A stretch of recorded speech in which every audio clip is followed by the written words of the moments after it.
Hello student. Motion in straight line का एक topic है equation of motion for constant acceleration.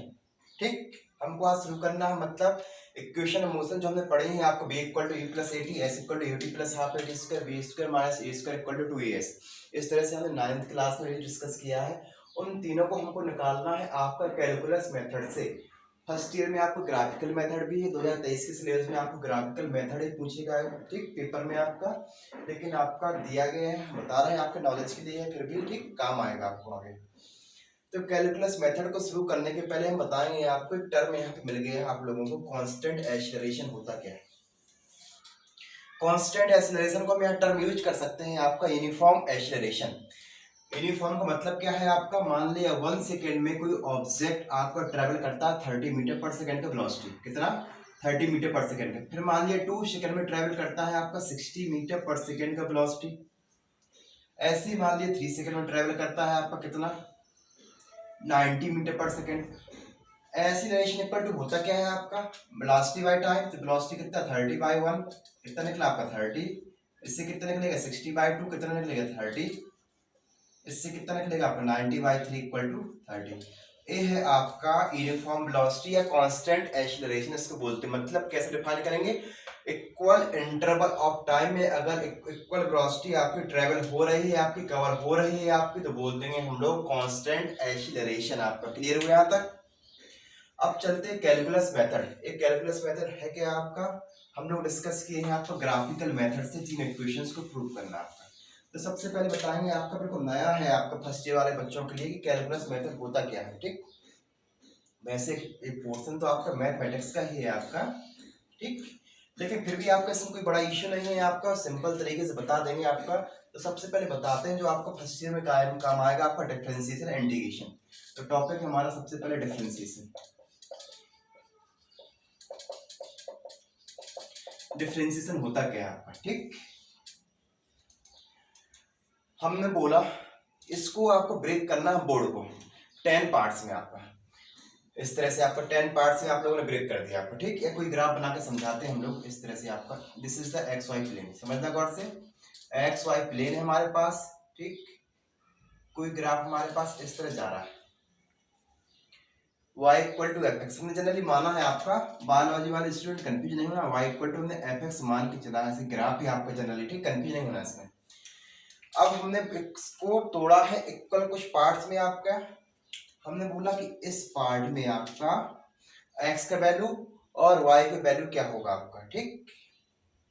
मान लिया यहाँ पे कितना है आपका, शुरुआत में डेल्टा x आपका स्मॉल फ्रैक्शन, मतलब डिफरेंशिएशन मतलब क्या होता है, किसी चीज को ब्रेक करना स्मॉल फ्रैक्शन में आपका, ठीक। तो डेल्टा x ये है आपका स्मॉल फ्रैक्शन, y की वैल्यू कितनी होगी स्मॉल फ्रैक्शन में, इतना स्मॉल फ्रैक्शन ले लिया, कितना होगा आपका वैल्यू आपका y की।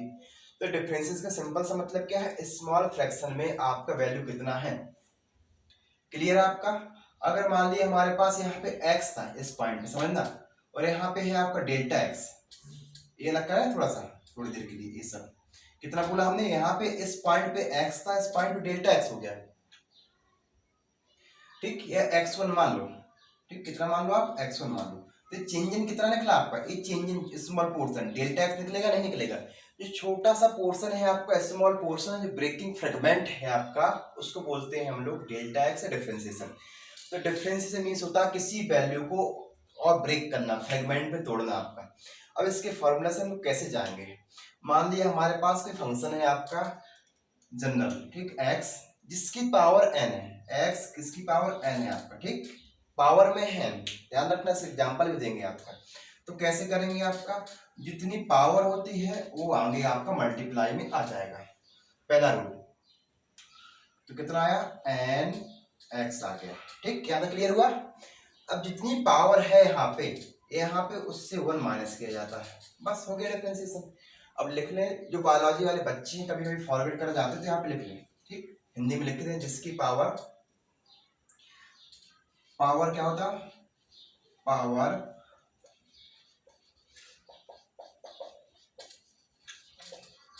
मल्टीप्लाई में आ जाती है, ठीक है। और दूसरा क्या है आपका, पावर से 1 माइनस कर देते हैं, पावर या डिग्रीज, ठीक, डिग्री, पावर रिड्यूस कम हो जाती है बाय 1, एक हम कम कर देते, ए है। अब कहोगे सर ये तो आपने जनरल बता दिया, आपको एग्जांपल देके बताओ। चलो हमने एग्जांपल ले लिया आपका, जैसे 3x, ठीक है, 3x की पावर 2 ले लिया अभी यहाँ। तो सबसे पहले हम देखेंगे यहाँ पे, हाँ डिफरेंशिएशन किसका निकलेगा, फ्रेगमेंट में निकलेगा वेरिएबल का, तो 3 से मतलब नहीं है हमें। तो सबसे पहले हम इसको लिखते हैं सिंबल के फॉर्म में, डी बाई डी एक्स। बच्चे इसी को देख के डर जाते हैं, डरना नहीं, डी बाई डी एक्स इसका रिप्रेजेंटेशन है। कैसे हम लोग इसको शो करते हैं, दिखाते हैं, तो D by D x 3x square, ठीक। अब इसमें कांस्टेंट पोर्शन कितना है तुमको मालूम होगा, 3 कांस्टेंट बाहर निकाल दो उसको, कोई दिक्कत, ठीक। अब हमने क्या बोला था, जितनी डिग्री होगी वो आगे मल्टीप्लाई में आएगी, जितनी थी n तो यहाँ मल्टीप्लाई में, कितना मल्टीप्लाई में आएगा 2, और डिग्री में कितना माइनस होना है 1, तो x की पावर 2 माइनस 1। बोलो क्लियर हुआ कि नहीं हुआ, जितनी डिग्री वो माइनस में, वो मल्टीप्लाई में आ गई, और उस डिग्री से 1 माइनस कर दिया तो कितना 6x आ गया। क्लियर हुआ, इतना एग्जाम्पल यहाँ तो लिख लो आप, फिर हम इरेज करते हैं ऊपर से। एक चीज और सिखाते हैं आपको, ठीक, ये रूल लिख गया होगा आपका, तो हम लिखते हैं आपका रूल नया यहाँ पे इस तरह से,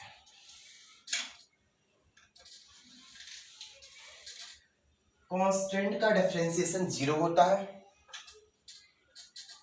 हिंदी में लिख लो बायोलॉजी वाले बच्चे, कांस्टेंट जल्दी से उनको याद हो जाता है ना, डिफरेंशिएशन कितना होता है, 0 होता है आपका, ठीक।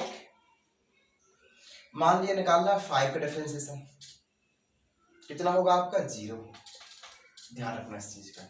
अब जैसे हमारे पास इक्वेशन लंबी दी गई है आपका 3x + 5, अब क्वेश्चन है कि इसका डिफरेंशिएशन निकाल के दिखाओ, तो नीचे वाला एग्जाम्पल इरेज करें हम, तो नीचे वाला इरेज कर देते हैं, ठीक है।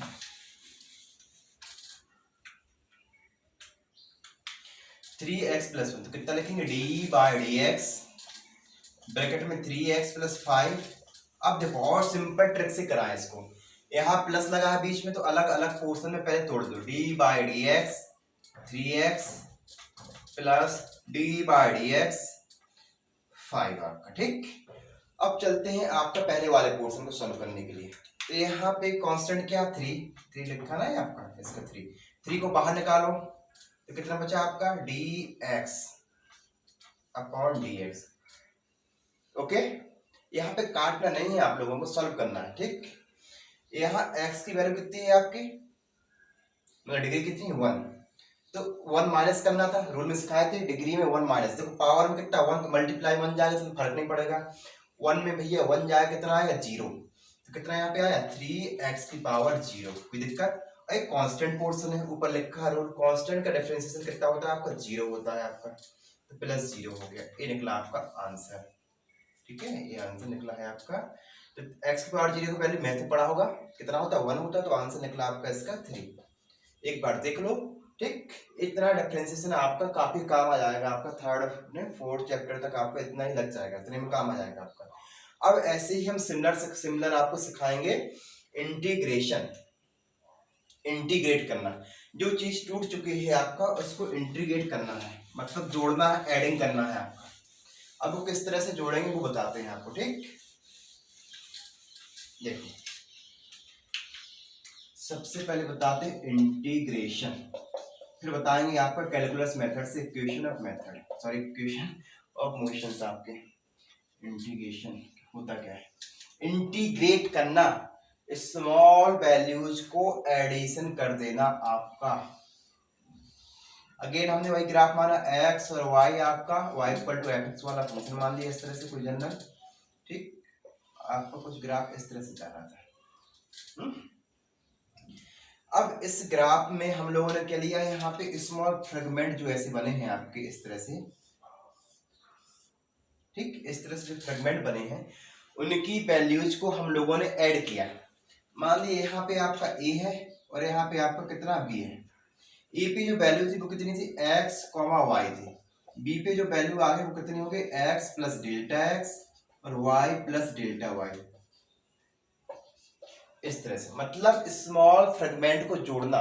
किसी चीज को पहले ब्रेक कर देना, फिर सबको समेशन करके जोड़ देना, एक वैल्यू बना देना, इंट्रीगेट कहलाता है आपका।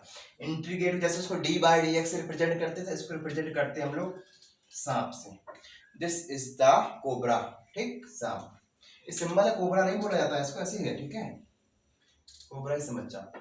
यहाँ तक क्लियर हुआ। अब इसका फॉर्मूला क्या होता है उसमें चलते हैं। जैसे हमें इंटीग्रेशन निकालना है आपका, सबसे पहले जो लगेगा आपका, ठीक, इंटीग्रेशन मान लिया आपका x की पावर n का ही निकालना है, ठीक, ध्यान रखना इसका। क्या करना है, x की पावर n है हमारे पास। तो जैसे उसमें -1 किया जाता था पावर में, वैसे ही यहाँ किया जाएगा। लेकिन जो चीज यहाँ लिखी है सेम आपका रिपीटेटिव यहाँ भी लिखी जाएगी। This is the integration. यहाँ तक क्लियर हुआ। अगर लिमिट है हमारे पास तो लिमिट लगाएंगे, नहीं है तो कोई दिक्कत नहीं। भैया जनरल देखो आप, अब निकालना है जैसे हमें x की पावर 2 का, ठीक, तो x की पावर 2 का कैसे निकलेगा आपका, x की पावर 2 - 1 अपॉन 2 - 1, ओके, ठीक है। तो कितना निकलेगा आपका, ओके ओके ओके, n+1 होता है क्या, ठीक। तो यहाँ पे आपका प्लस का 1 होता है, x की पावर n कितना निकला आपका, x n+1 अपॉन n+1 आपका, तो कितना बना आपका x की पावर 3 अपॉन 3। ध्यान रखना, वहां माइनस होता था पावर का, यहाँ प्लस होता है आपका, ठीक। ये है आपका इंटीग्रेशन। अगर मान लीजिए लिमिट दी गई तब कैसे सॉल्व करेंगे आपका, एक क्वेश्चन हमने सॉल्व करा दिया मोशन एंड प्लेन में, प्ले लिस्ट में पड़ा है आपका, उसको सर्च कर लेना। फिर भी हम बता रहे हैं आपको लिमिट से, मान लिया लिमिट है 1, यहाँ 2 है आपका, तो कैसे सॉल्व करेंगे। सबसे पहले इंटीग्रेशन निकला इतना, जब निकल आएगा तो उसको हम लोग लिखते कैसे हैं आपका, इस तरह से आपका लिखेंगे। अपर लिमिट कितनी है इसके पास 2, लोअर लिमिट कितनी है 1, कितना लिखेंगे, फिर आपको अरेंज करें कुछ पोर्शन। 2 की पावर 3 अपॉन 3, ठीक है, माइनस 1 की पावर 3, मतलब अपर लिमिट माइनस लोअर लिमिट। अपर लिमिट कितना है 2, तो x का कितना लिख दिया हमने 2, तो 2 आ गया, बाकी 3 क्यूब में 3 अपॉन में रहा। लोअर लिमिट कितना है यहाँ पे 1 है, तो 1 आ गया यहाँ पे, 1 की पावर क्यूब, ठीक, अपॉन 3। इस तरह से इसको सॉल्व कर लेंगे। 8/3 माइनस 1/3 इक्वल टू कितना है आपका 7/3 आपका, ठीक, क्लियर हुआ। तो इंटीग्रेशन का सिंबल फॉर्मूला है, आप लिख लो, आपका प्रैक्टिस करोगे तो आपको याद भी हो जाएगा। तो लिख लो, हिंदी में लिख लो, आपका पावर में आपका 1 जोड़ा जाएगा, जितना जोड़ने के बाद मिला है आपका रिजल्ट वो आपका बेस में सेम उतार कर रख दिया जाता है। This is the integration. अब चलते हैं हम लोग कैलकुलस मेथड से इक्वेशन ऑफ मास मोशन करने के लिए आपका फॉर कांस्टेंट एक्सीलरेशन। चलो, तो हमारे दिमाग में क्या चल रहा है आपका कि हमें 3 इक्वेशंस ऑफ मोशन प्रूव करना है यहाँ पे।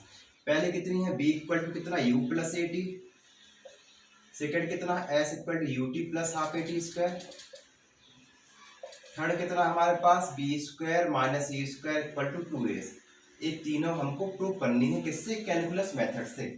चलो हम सबसे पहले एक एक ट्रीट करते हैं, ठीक, एक लेते हैं कोई, हमने लिया आपका a, b equal to u plus a t, okay.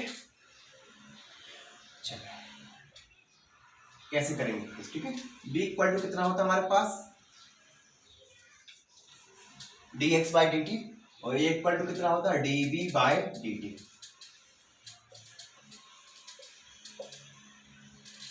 यहां तक कोई दिक्कत, acceleration equal to velocity by time होता है, लेकिन स्मॉल फ्रेगमेंट अभी ग्राफ बना के समझा रहे थे आपका। तो वेलोसिटी किसी पार्टिकुलर टाइम के लिए, मतलब आपका इंस्टेंटेनियस वेलोसिटी की बात हो रही है यहाँ पे, ठीक।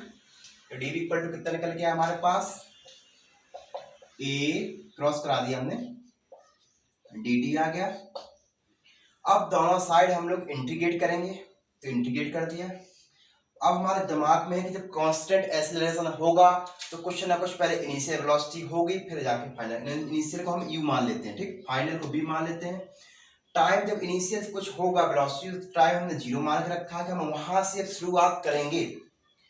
दिमाग में नहीं लगाना कि सर जब टाइम 0 लिया तो इनिशियल वेलोसिटी 0 मानना था आपको, नहीं। कांस्टेंट एक्सीलरेशन के केस में आपका कुछ इस तरह से, ग्राफिकल मेथड में आपने ऐसे पढ़ा होगा, टाइम तो यहाँ पे 0 चल रहा है, ये वाला चीज हम क्या अज्यूम करते हैं दिमाग में, कितना वेलोसिटी तो उसके पास था इनिशियली, तब जाके वो कांस्टेंट होना यहाँ से स्टार्ट हुआ, कांस्टेंट यहाँ से स्टार्ट नहीं हुआ है। क्लियर हुआ। जीरो हुआ, टाइम टी हुआ आपके पास। अब पुट कर देंगे। देखो ये स्मॉल फ्रेगमेंट है आपका, है ना। स्मॉल फ्रेगमेंट को हम लोगों ने जोड़ के बनाया है, इंटीग्रेट सांप लगा दी, जोड़ के बनाया, तो डीबी का कितना बनेगा आपका बी। कोई डाउट बोलो। ठीक, अपर लिमिट को ऐसे लिखेंगे आप, बी यू, इसका एक कांस्टेंट है बाहर निकालो, ठीक है। dt का कितना बनेगा आपका, t बनेगा, कोई दिक्कत तो नहीं। जहां जहां dv होगा कुछ ऐसा होगा आपका, तब आपका वही बन जाएगा आपका dt का t, जैसे dv का p आपका। अपर लिमिट कितना t, लोअर लिमिट कितना हमारे पास जीरो, नीचे लिखते हैं, ठीक है। Upper limit minus lower limit equal to a upper limit minus lower limit कितना है, b minus u equal to, ठीक, यहां तक हुआ क्लियर। कितना निकला आपका 80। इससे कितना बना, b equal to u plus 80। This is the first equation of motion, वो वहां पे लिखा भी है आपका। यहाँ तक क्लियर हुआ। अब चलते हैं हम लोग सेकंड इक्वेशन ऑफ मोशन में, यहाँ तक लिख के आओ तो चलो चले आगे।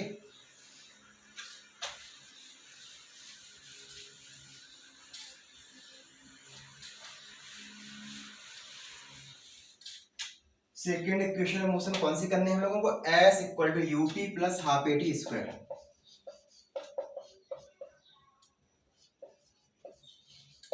s डिस्टेंस है, तो हम ऐसा फॉर्मूला अप्लाई करेंगे जिसमें डिस्टेंस आता हो, तो कौन सा लगाएंगे, b equal to d x upon d t. Clear. Again जो पुराना किया था क्रॉस कराएंगे तो कितना बनेगा आपका, b इक्वल टू कितना आया, b d t equal to कितना आया हमारे पास, डी एक्स। कोई डाउट। अब दोनों साइड की वैल्यू रखेंगे, तो dx लिखा हम लोगों ने, dx का इंटीग्रेट करा दिया है, डिस्टेंस इनिशियली x नॉट मान लो, फाइनल हमने s मान लिया, ठीक। b dt टाइम मान लिया, जीरो था जब हमारे पास, डिस्टेंस कितनी थी, x नॉट ट्रेवल कर चुका था, x नॉट थी, कुछ ना कुछ डिस्टेंस थी आपके पास, ठीक। और आफ्टर टाइम t पे कितना हो गया, x हो गया डिस्टेंस हमारा। क्लियर हुआ यहाँ तक। अब यहाँ पे साफ साफ दिख रहा है dx से क्या बनेगा आपका, x बनेगा, क्या बनेगा आपका, x बनेगा, ठीक है। और आपका अपर लिमिट और लोअर लिमिट कर दिया, कोई दिक्कत है। अब b की जगह लिखेंगे हम लोग u प्लस ए टी, कितना रखेंगे, u प्लस ए टी, एक स्टेप बढ़ाएंगे पहले, u प्लस ए टी और u। आपका होगा sir b equal to u plus a t कहाँ से आया है, a आया आपकी फर्स्ट इक्वेशन ऑफ मोशन से, b की जगह u प्लस ए टी होता है ना, b इक्वल टू पहले इक्वेशन से जस्ट निकाला है हम लोगों ने, ठीक है। अब dt का मल्टीप्लाई करो आप दोनों में, तो कितना आएगा, t zero u dt plus a T D T. बोलो कोई डाउट यहां तक। यहाँ पे x नॉट था ना, बोलो यहाँ तक कोई डाउट नहीं होगा आपको, ठीक है। होगा तो बताना। अभी हम इसको इरेज करते हैं ऊपर वाला पोर्शन, क्योंकि जगह नहीं हमारे पास, ठीक है। अब इसके आगे करते हैं हम लोग, u कांस्टेंट है बाहर निकल आएगा, dt का कितना बनेगा, t बनेगा आपका अपर लिमिट, इसके इक्वल में लिखते हैं कितना आया x, ठीक है, upper limit minus lower limit, ऐसे लिखो अभी यार। फिर कितना था, प्लस ए बाहर निकालो। अब देखो यहाँ पे t dt है, t का इंटीग्रेट करना dt के रिस्पेक्ट में, यहाँ किसी के रिस्पेक्ट में करना नहीं था, इसलिए dt का t बना है। यहाँ t का करना है निकालना dt के रिस्पेक्ट में, तो इंटीग्रेशन का फॉर्मूला क्या होता है, इसका इंटीग्रेशन कितना निकलेगा आपका, t dt का, इसकी पावर कितनी है 1, तो कितना आएगा, t पावर में 1 जुड़ता है, जो बनता है यहाँ पे वो नीचे लिख दिया जाता है, 1 प्लस 1 कितना, t की पावर 2 अपॉन 2। क्लियर हुआ यहाँ तक। यहाँ पे लिखेंगे कितना, t स्क्वायर बाय 2, और आपकी टाइम 0 से t तक। यहाँ तक कोई डाउट बोलो। अब हम लोग इसको इरेज कर देंगे, इतना पोर्शन लिख गया होगा तो आपका। अब देखो upper limit minus lower limit, तो x minus x not equal to u t minus 0 plus a t square by 2 upper limit, lower limit में कितना t की जगह रखेंगे, माइनस का 0 स्क्वायर अपॉन 2, कितना आया आपका, x minus x not equal to u t plus half a t square. ठीक, इसको ऐसे भी लिख सकते हैं हम लोग, एक्स नॉट की तरफ ले आओ, ये हम लोग ऐसे लिख सकते हैं, इसको एस भी लिख सकते हैं, या एक्स लिख दो। एक्स इक्वल टू कितना है, x not plus you t plus half a t square. Confuse नहीं होना इस फैक्टर में किस तरह, यहाँ पे तो ऐसा लिखा है, यहाँ पे ए आ गया, x minus x not distance ही तो पूरा चेंज इन डिस्टेंस कहाँ से कहाँ चले हैं, कांस्टेंट एक्सीलरेशन की बात कर रहे हैं, तो एस को हमने इस तरह से लिख दिया है बात बराबर। यहाँ पे आप एस भी लिख दोगे तो गलत नहीं होगा ऐसा लग करके, ठीक है, ध्यान रखना इस चीज को। ये थी सेकेंड इक्वेशन ऑफ मोशन, ठीक है, लिख क्या होगा तो अरेंज करते हैं।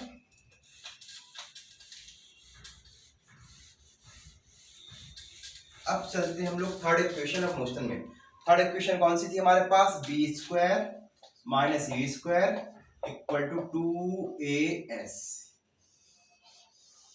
एक होती एंड इक्वेशन ऑफ मोशन, ठीक, एन आपका सेकंड होता है वहां पे, तो किस तरह से निकलती है वो देख लेना आप, वो भी कभी कभी पूछ लेता है, ठीक। जब हमारे पास थर्ड सेकंड फोर्थ सेकंड के लिए आपका कुछ निकालना होता है, एन सेकंड में कितना होगा आपका, ठीक है, वेलोसिटी वो सब निकालना तो उसके लिए होता है। अभी तो हम कैलकुलस मेथड में चल रहा है, ठीक है, डाइवर्ट नहीं होते हम लोग। तो वेलोसिटी इक्वल टू कितना होता है आपका, डिस्प्लेसमेंट अपॉन टाइम। इससे हमने निकाला कौन सी इक्वेशन, फर्स्ट, फिर लिखा हमने s equal to u t, sorry हाँ फर्स्ट हमने निकाला था इससे ना, डीवी बाई डी टी से आपका निकाला था ना इससे फर्स्ट आपका, इससे सेकेंड निकली थी आपकी। अब जो लिखा हमारे पास डीबी बाई डी टी, लगता है इसका पेट्रोल इधन इधन जा रहा है, डीबी बाई डी टी, ऊपर नीचे एक्स से मल्टीप्लाई करा दो, ऊपर और नीचे, ठीक है। dt को स्टेप लिया तो कितना है, db upon dx into dx upon dt, इसको इंटरचेंज कराया, कोई दिक्कत तो नहीं आता। dx बाई dt क्या कहलाएगा आपका, वेलोसिटी आ गया, db upon dx equal to a। यहां तक कोई डाउट बोलो, dx बाई dt क्या कहलाता है आपका, वेलोसिटी, ब्रैकेट में लिख देना पेपर में जाके, ठीक। अब हम लोग क्रॉस कराएंगे अगेन, ऊपर का लेग क्या होगा तो हम रेज करते हैं, या यहाँ रेज कर देते हैं वाला पोर्शन, तो कितना आएगा, ए डी एक्स, क्रॉस कराने में कितना आएगा,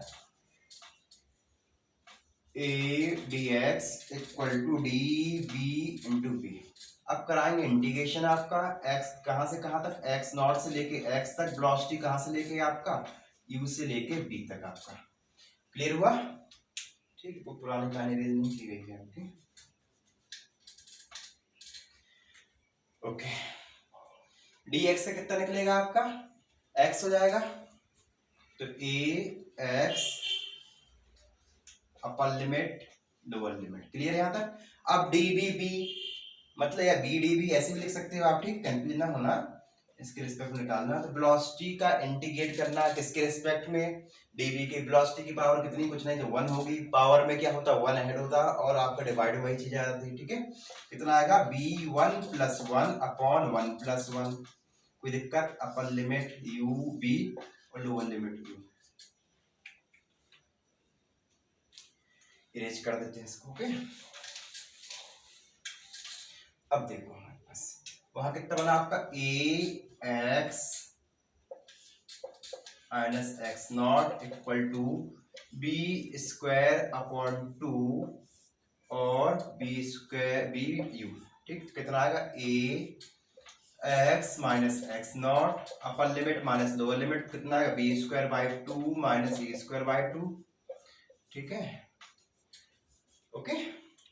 2 कॉमन ले लेंगे हम लोग, तो उस तरफ चला जाएगा कॉमन निकल के, इस तरह से भी लिख सकते हैं कॉमन में, एक स्टेप बढ़ा के आपका, इसका 2 निकाल लो बाहर, इसका 2 बाहर निकाल लो, ऐसे लिखते हैं डायरेक्ट, समझ गया। आपको पेपर में जाके एक स्टेप कर देना है, आगे हमने डायरेक्ट लिख दिया है। 2 उस तरफ जाएगा तो कितना आएगा, 2ax minus x not equal to B square minus u square, यही तुमको निकालना था, ओके। ये थी हमारी equation of motion for constant acceleration आपका बाय कैलकुलस मेथड आपका, यहां तक क्लियर हो जाना चाहिए। ये इक्वेशन आपका एप्लीकेबल भी है, आपका नॉन यूनिफॉर्म एक्सीलरेशन के भी एप्लीकेबल है आपका, ठीक, यूनिफॉर्म के लिए भी एप्लीकेबल है आपका, कंफ्यूजन होना आपका, इसका एडवांटेज है आपका इक्वेशन ऑफ मोशन का कि नॉन यूनिफॉर्म के लिए भी निकल सकता है इससे आंसर, क्लियर, यहां तक नोट कर लेना, ओके।